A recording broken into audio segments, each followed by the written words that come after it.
This is the Extreme Stewardship Podcast, where we explore anything and everything that gets us better at making things good and good at making things better. Right now, I'm trying to get better at understanding and participating in the conversation that a lot of people are having about the theology of work. So, on these episodes, I am reading through and reflecting on a bunch of books on the theology of work, what I like, what I don't like, what I'm still thinking about. I am in the process of writing my own book on the theology of work, and this is an opportunity for me to think out loud about what other people have said on that topic. So our book for this episode is called Full-Time: Work and the Meaning of Life by David Bahnsen. This is a good book. This is a book that is somewhat narrowly focused on work in relation to economics. It does go outside of that framework here and there, but that's its primary thing. David Bahnsen is an economist, so there's a lot of stuff in here that is written for those who understand such things, which I don't exactly. So there are portions of this book I won't comment on simply because they are charts and graphs about labor statistics and monetary gains and that sort of thing. So I'm not going to put much time into that, but it does have basic anticipated features of theology of work books. So it's got a good 4-part biblical story, the goodness of work, the corruption of work, the redemption of work, and the restoration of work. It's got some great quotes from Dorothy Sayers.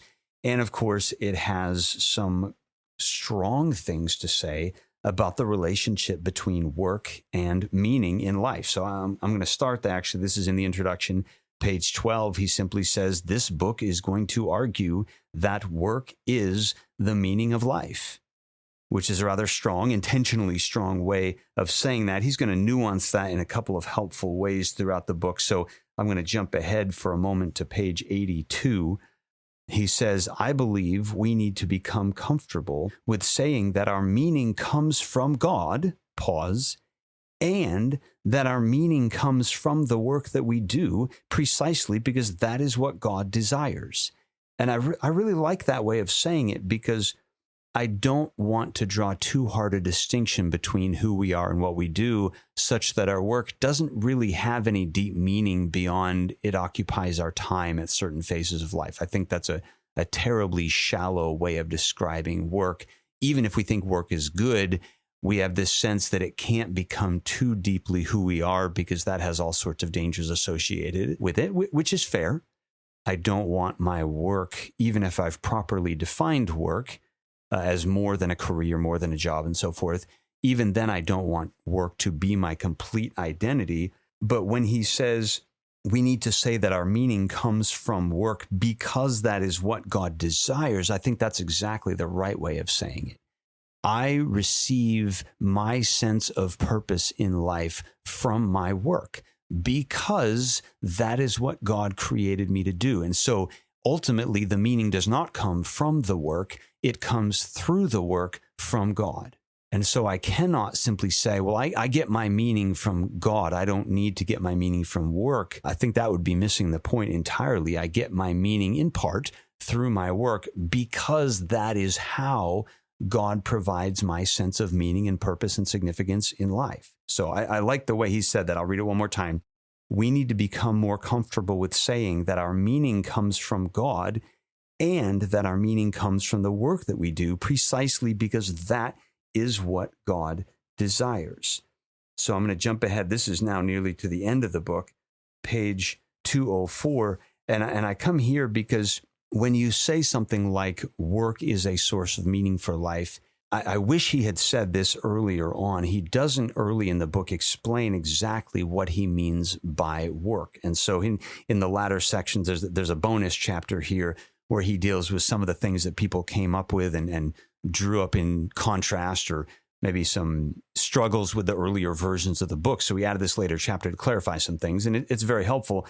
But here he defines work a little bit more closely. He said it was never the argument of this book that only work with a paycheck confers dignity. So he's saying, look, if you thought I was saying work equals what you get paid for, that's not what I meant. Rather, he goes on to say, it applies to all work that is, number one, productive. There's some material coming out of it. Number two is economic, by which he doesn't mean paycheck. Rather, he means, quote, allocates resources toward the production of goods and services.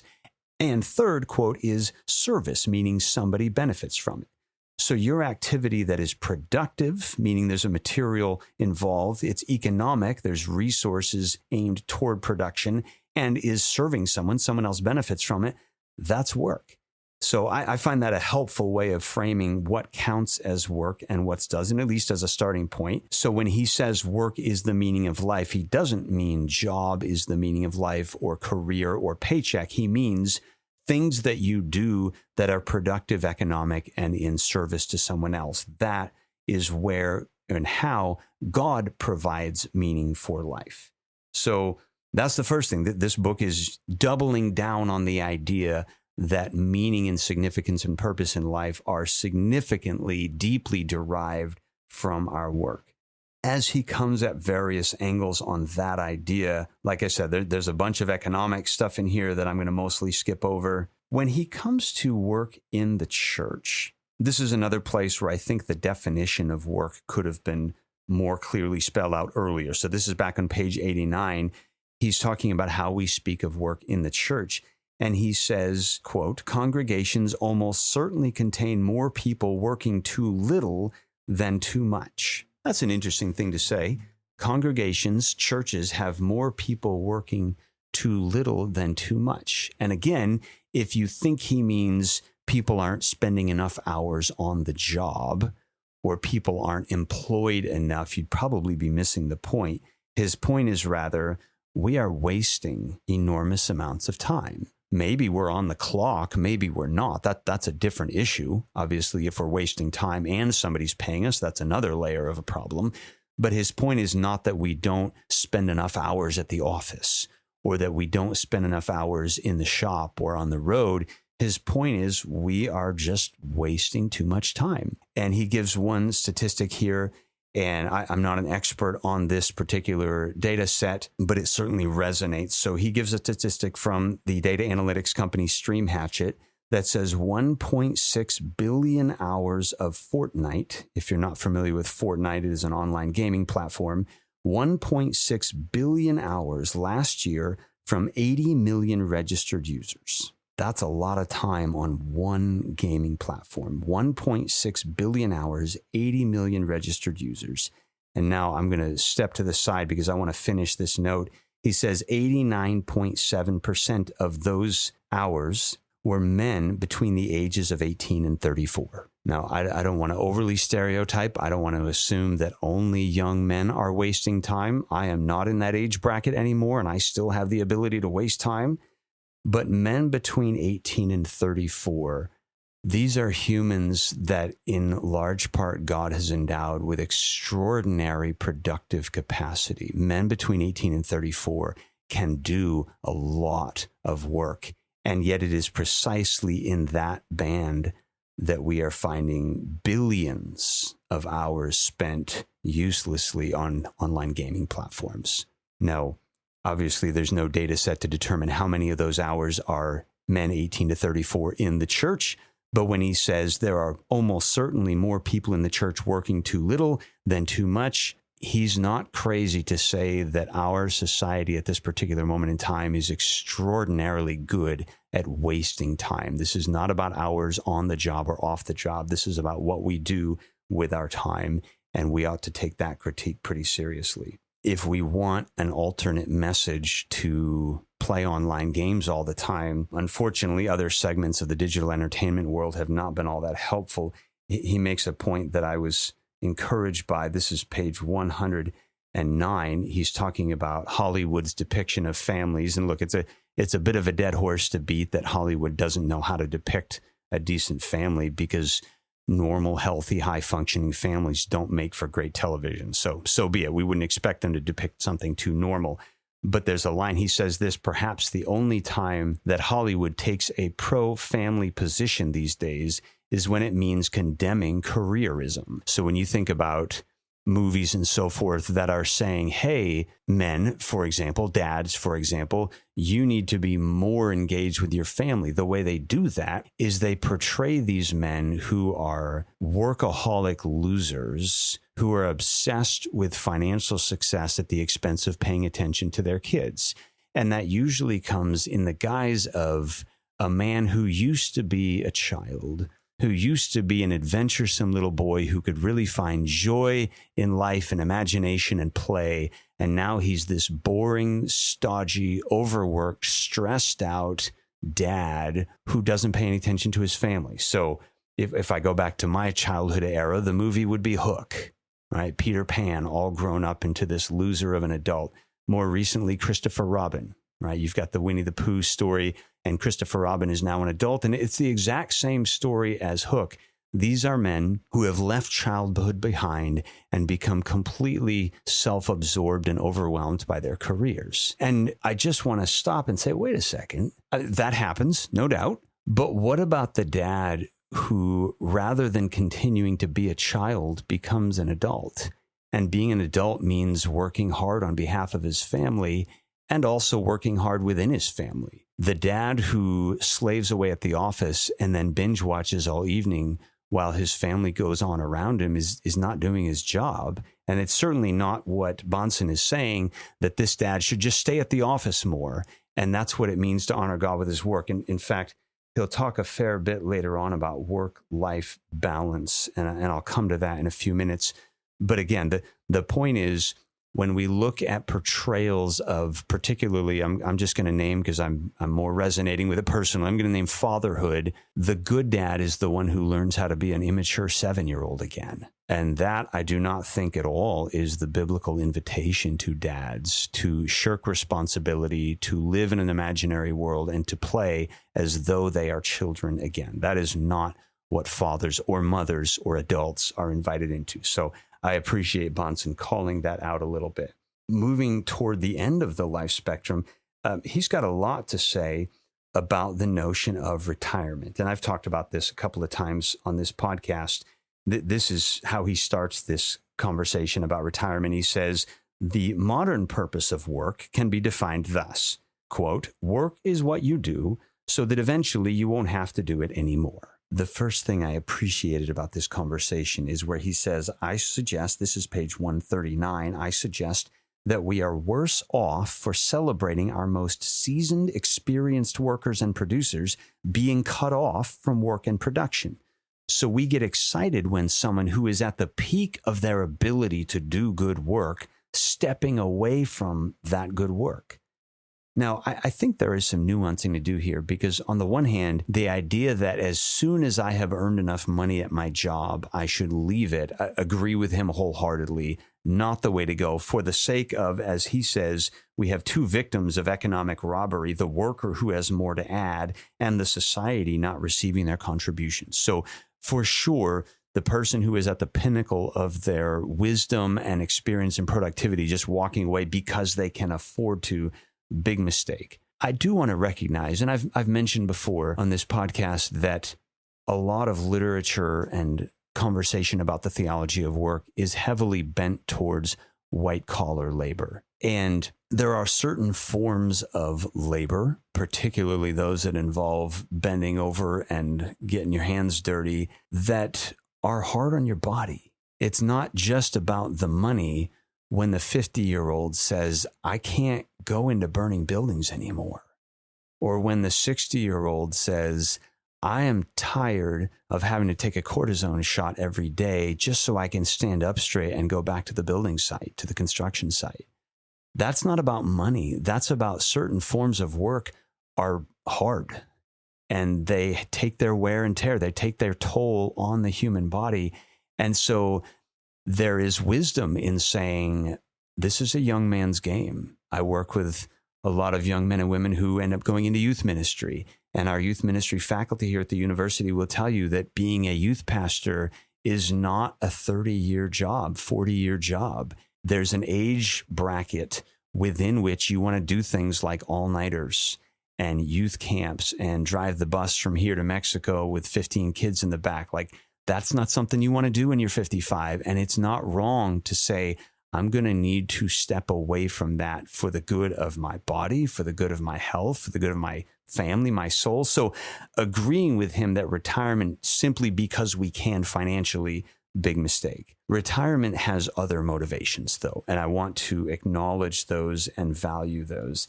Now, he will go on to say, the key takeaway, this is at the conclusion of this particular chapter, the key takeaway of this chapter is that we should rid ourselves of a view of retirement centered on inactivity and lean into a vision of service, engagement, and activity. And there I want to say yes and amen. So retirement, maybe there's some better reasons, maybe there's some worse reasons, but assuming we get there, retirement that is geared toward I can't wait to do nothing is a significant problem. But retirement that is geared toward what he calls service, engagement, and activity, which probably is of a slightly different sort than the service, engagement, and activity that was involved in someone's work prior to retirement, can be a beautiful thing. And he does a fabulous job in the next chapter of saying, don't make it about work the job you hate just so you can afford to do the thing you love later, even if the thing you love is service, engagement, and activity. There should be goodness and service and engagement and activity even in the work prior to retirement. Agreed. But I also notice that there are faithful, godly people who recognize that they have gifts when it comes, for example, to making money. They are good at business. They are good maybe at fundraising. They are good at navigating financial situations. And they recognize that one of the things they can do is put themselves in a position of financial freedom such that finances do not constrain their ability to work anymore. And so they work. They do not simply enter into leisure forever. They work, but they work in ways that are not limited by their own financial needs. And that is a marvelous thing for those whom God gives that opportunity. So again, to agree with him on this point, not retirement as inactivity, but retirement as service, engagement, and activity. Great idea. Love it. All right. Big, complicated thing that he spent some time about is the idea of work-life balance. Now, he names this, the heading of this section is, quote, this is page 178, a worrisome cultural obsession. And so he tells a couple of stories of people who are in their early 20s, just out of college, entering into the full-time workforce for the very first time. And the only thing they care about is, how's the work-life balance in this job? And he rolls his eyes at this a little bit and says, you haven't done anything. You have no idea what professional life is like. And the first thing you want to know is, how am I going to make sure that this job never interferes with the things I really want to do with my time? And I get that. I hear that. There are multiple angles, I think, to be considered here. First of all, I don't love the phrase work-life balance. And the reason I don't love it is simply because I have a different definition of work. Because work-life balance, as most people use that, is really job, other things balance. If work is fundamental to what God has put us on this earth to do, then work and life are not separate things. And I don't find it terribly helpful to say, there's my work and then there's the rest of my life, the part I care about. I would rather say something like, God created me to move his creation in the direction he intends it to go. Some component of my doing that involves getting paid. That's good. There are other benefits to doing work that involves economic exchange, because I can feed myself, I can support my family, I can give, I can serve. I have lots of things that I do with those resources, and that's a good thing. But it's not like when I get in the car, I pack up my office and I get in the car and I drive back home and I enter back into my home where my wife has been working all day, and I enter in. My work has not ended. I have not left work and entered life. I have simply shifted from one work environment into another, because my home is a place where things can be moved in the direction God has for them or not. And if I'm the kind of dad that says, well, I'm tired, I've been working all day, and sits on the couch, that's not work-life balance. That's, in fact, something very different from that. And in fact, I'll quote Bahnsen on this one, which I appreciated.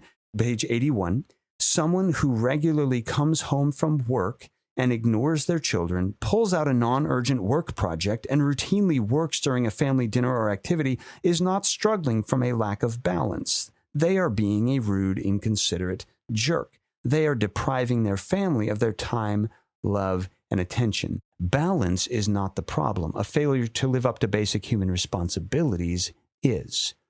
So on the one hand, you have, let's say, a mom or a dad who come home to their families and they keep working. They're on their phone at the dinner table. They're checking their email in the middle of a conversation with their spouse.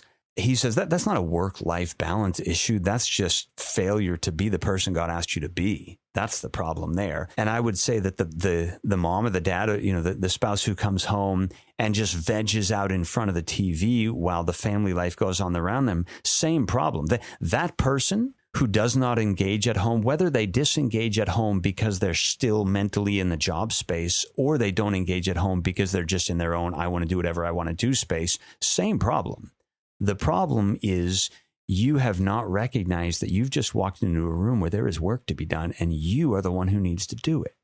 So when I get home from my office and I walk into the house, there's work to be done.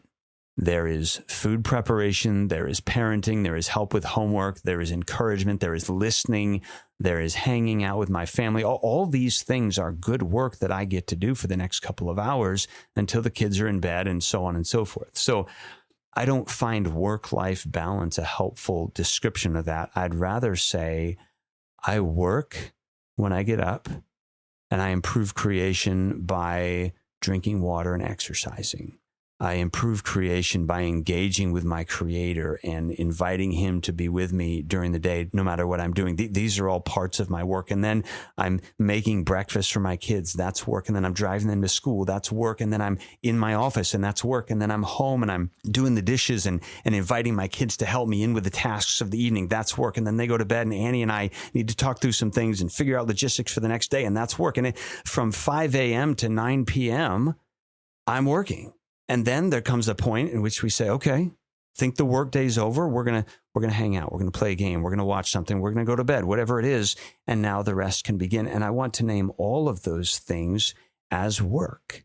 So I don't want to say over here there's work and over there there's life. Work is most of life. That's biblical. 6 days work, 1 day rest. There's more work than there is rest. Any given day, right? Science, physiology, research would tell us there's 16 hours a day to work, and there's 8 hours a day to sleep. And that's what you're going to do most days. Now, if a person is what we like to call a workaholic, right? They're bringing work home with them. They're working too much. They're not communicating with their family. There's conflict between spouses over when you were going to be home. There's, hey, you're on your phone. You're supposed to be with your family. These sorts of issues. This is a form of laziness. I don't know about workaholism, if that's a helpful term, but it's laziness, because laziness means not doing the work that's right in front of you that's supposed to get done. If I'm at home and my head's in the office, the work that I need to be doing is at home. I should be doing that. So anyway, end of rant. I appreciate Bahnsen saying, I'm not sure work-life balance is the most helpful thing to say here, the most helpful way to say it. I think rather the issue is, what is the work that God has given me right now? Where am I? Who am I with? What am I supposed to be working on? Do that. And that has a variety of options: working on my health, working with my family, working on my home, working on my car, working in my office, whatever it is, all good work. And as Bahnsen says, we should love those things. Those are all opportunities for good work. Don't start with, well, let me make sure I can have the life I want beyond my work. That is not what God has designed us to do. One of the things that's in all the books on theology of work is a little rant against Gnosticism. Gnosticism is the idea that the material world is by nature evil, and the spiritual world, the immaterial world, is by nature good. And all the books talk about this. The idea that we do not simply die and our disembodied souls go to heaven for eternity, but rather we are resurrected bodies in the new creation, and there is going to be physical material work to do. This is all standard fare in the theology of work movement. I just wanted to notice one particular way Bahnsen named this that I really liked. This is page 185. He simply says this: we must never set up a false dichotomy of God versus the spheres of his own kingdom. That's good. Because the point is, when you take a sphere of creation, the material world or whatever it is, the office job, whatever it is, and you say, oh, that's the part God doesn't care about. What you're saying is there's God, and then there's a part of his kingdom that he created. It was his idea that's actually antithetical to him, which doesn't make a whole lot of sense. So I just appreciated that quick little note, something I like the way he said that. a little bit more to say about Bahnsen's conversations about work in relation to money. So in these bonus chapters, one of the things that he will do is say, hey, what about homemakers? So somebody says, well, is the work of a homemaker really work? And his answer is yes, the work of a homemaker is good. It is work because, as I mentioned this earlier, it is productive, economic, and service. It is working with materials. It is allocating resources, and somebody else benefits from it. So therefore, yes, homemaking is work. It doesn't only apply to work that comes with a paycheck. Now, a little bit later, though, he comes back around to talking about volunteer work. So now we're talking about, hey, I'm going to go serve at a particular ministry, and I'm not getting paid for it. It's just I'm volunteering. And I think there's an interesting correlation between homemaking and volunteer work. He says this is page 208.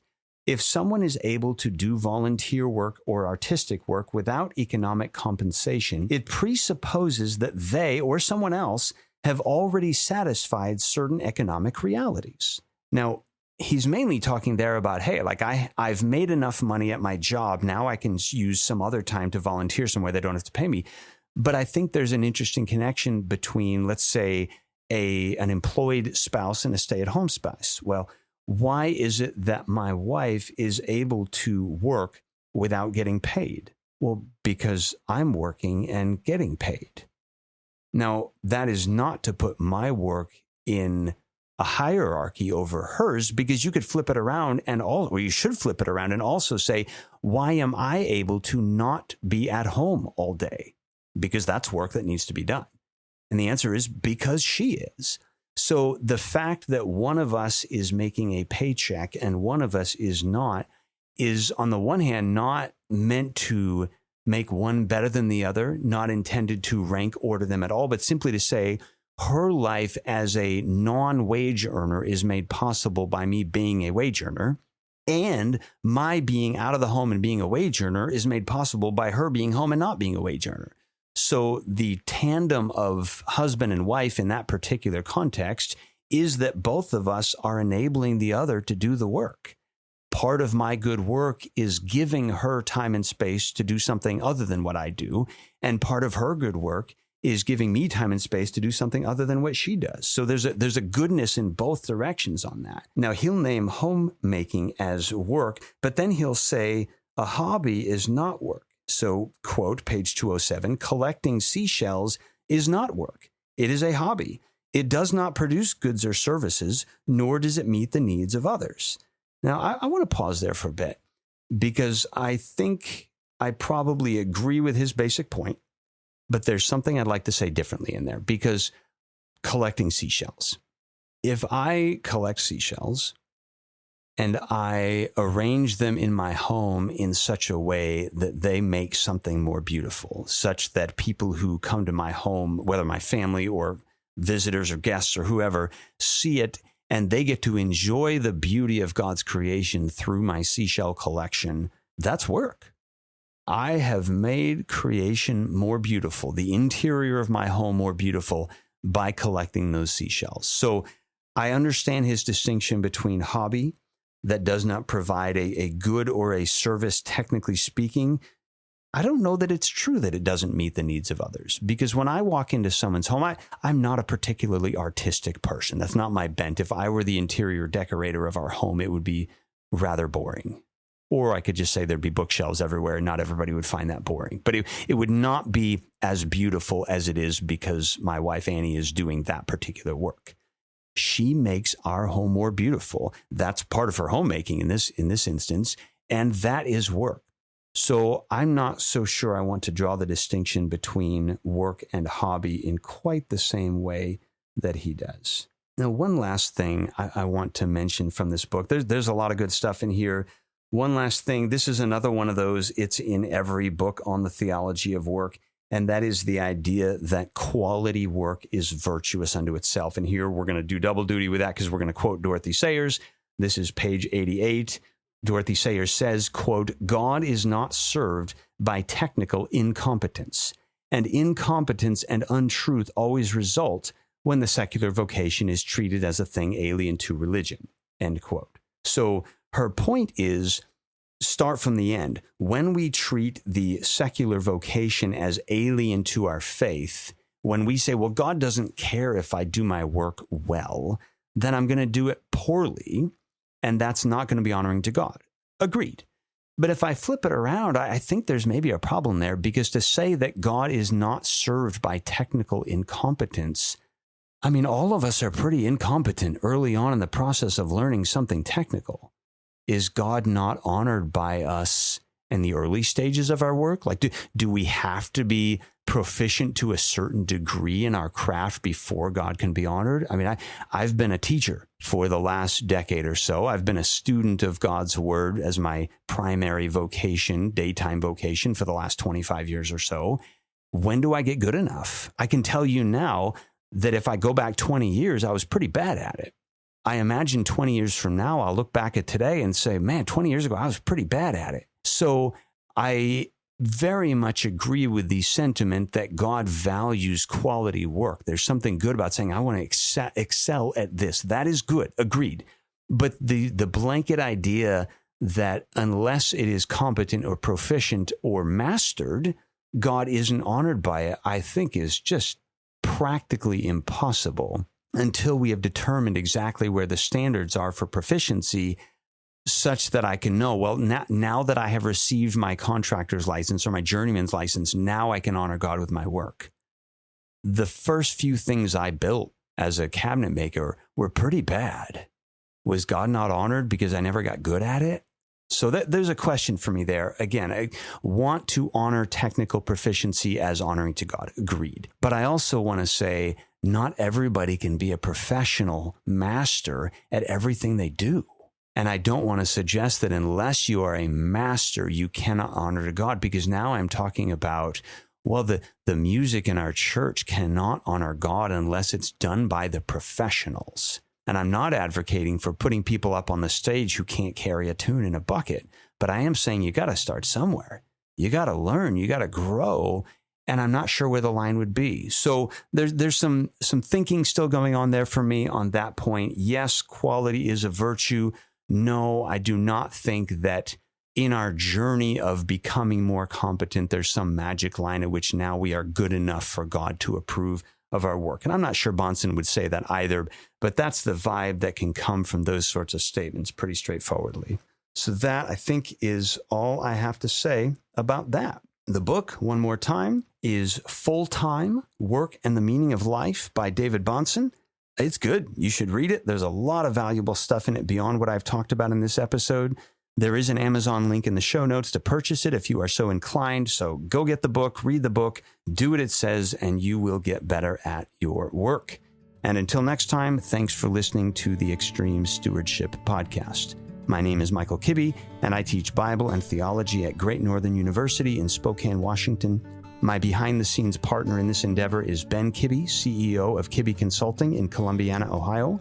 Our editor-in-chief is Liam Olmsted. Art comes from Steve Kearns, and music is provided by Dave Murray of Daradoon Guitars. If this podcast has been useful or challenging to you, shoot us an email, extremestewards@gmail.com. And if you think it might be useful or challenging to anyone else, well, you know what to do. Ultimately, we hope that listening to this podcast has helped you get better at making things good and good at making things better.